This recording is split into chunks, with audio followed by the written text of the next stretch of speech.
Hello everyone, today I will be solving the ninth question of this assignment. ये कहता है give the possible electronic configurations for D3 and D6 systems in a tetrahedral crystal field.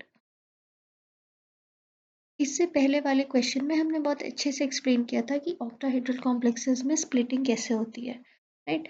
तो इस question में जो हमारा ninth question है, इसमें हम लोग टेट्राहेड्रल कॉम्प्लेक्सेस की बात कर रहे हैं, ठीक है? तो टेट्राहेड्रल कॉम्प्लेक्सेस में भी स्प्लिटिंग होती है जब टेट्राहेड्रल कॉम्प्लेक्सेस बनते हैं, और ये स्प्लिटिंग डिफर करती है ऑक्टाहेड्रल कॉम्प्लेक्सेस में।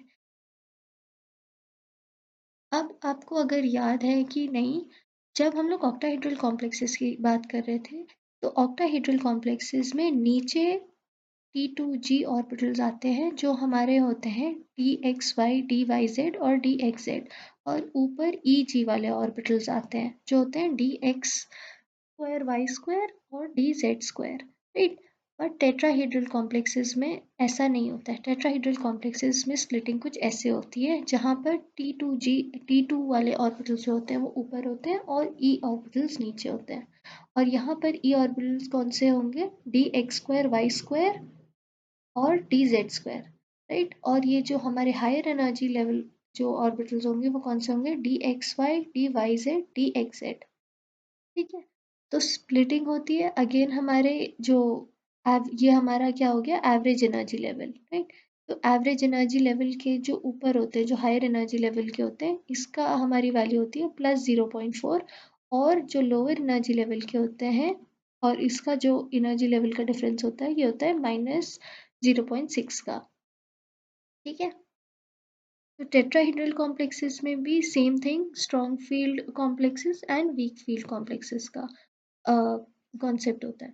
बट हमसे क्वेश्चन में पूछा है D3 का और D6 का पॉसिबल कॉन्फ़िगरेशन। तो इस डायग्राम में ऑलरेडी बना बनाया D3 का और D6 का पॉसिबल कॉन्फ़िगरेशंस दे रखे हैं। पॉसिबल कॉन्फ़िगरेशंस मतलब क्या हो सकते हैं। फॉर एग्जांपल अगर आप D3 में देखें तो यहाँ पर दो दिखा रखे हैं, ये एक है और ये दूसरा वाला है, राइट? बीच में और करके रखा है, मतलब एक एक ये लेफ्ट साइड वाला है और एक राइट साइड वाला है, मतलब ये एनर्जी लेवल स्प्लिट किए। ये ऊपर कौन से होंगे?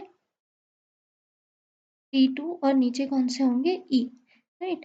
तो अब पॉसिबल कॉन्फ़िगरेशंस D3 में पूछ रहे हैं, तो नीचे दो हैं, राइट? तो अब D3 की बात कर रहे हैं, तो D3 में कैसे फिल हो सकते हैं, राइट? कैसे फिल हो सकते हैं? या फिर पेयरिंग होगी पहले या फिर पेयरिंग नहीं होगी। कॉन्सेप्ट सेम होता है। स्ट्रॉन्ग लिगेंड्स जो होते हैं उसमें जो ये हमारा जो एनर्जी डिफरेंस होता है ये ज़्यादा होता है, जिसकी वजह से क्या होगा? पेयरिंग हो जाएगी। तो D3 के कॉन्फ़िगरेशन में कैसे होगी? अगर स्ट्रॉन्ग फील्ड कॉम्प्लेक्स बना रहा होगा तो ऐसे कुछ हो जाएगी 1, 2, और ऊपर जाएगा नहीं क्योंकि it's a strong field complex, हमारे एनर्जी डिफरेंस बहुत ज़्यादा है, तो यहीं पर पेयरिंग होगी पहले, राइट? तो ये कुछ ऐसा हो जाएगा E3, जैसे यहाँ पर दिखा रखा है। अब या फिर पॉसिबल कॉन्फ़िगरेशंस पूछ रखे हैं। पॉसिबल मतलब और क्या हो सकता है इसके अलावा। तो इसके अलावा क्या हो सकता है? अगर for example weak ligand approach करेगा तो कैसे होगा? तो हमारी दूसरी पॉसिबिलिटी होगी, मतलब दूसरी तरीके से फिल होंगे, तो ये जो हमारा एनर्जी गैप होगा ये थोड़ा कम होगा, राइट?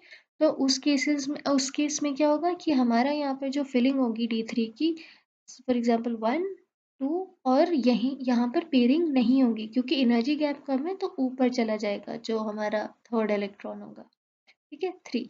तो इस केस में हमारा कॉन्फ़िगरेशन क्या निकल के आएगा? E2 T2 1, मतलब E जो हमारा नीचे वाला है इसमें 2 इलेक्ट्रॉन्स फिल है, और जो ऊपर वाले ऑर्बिटल्स हैं उसमें 1 इलेक्ट्रॉन फिल्ड है, राइट? To T2 1। तो यहाँ पर ये और बीच में है, राइट? तो इन्होंने सिंपली ये डायग्राम आप अलग से भी बना सकते हैं, फॉर एग्जांपल एक बार वीक फील्ड का, एक बार स्ट्रॉन्ग फील्ड का, या फिर जैसे यहाँ पर दे रखा है, मतलब एक ही डायग्राम में दोनों दे रखे हैं वैसे भी बना सकते हैं। और D6 का भी सिमिलरली दोनों दे रखे हैं और करके बीच में, ठीक है? एक ये वाला कॉन्फ़िगरेशन होगा या फिर ये वाला कॉन्फ़िगरेशन हो सकता है, ठीक है? तो आई होप ये क्वेश्चन समझ में आया, एंड थैंक यू।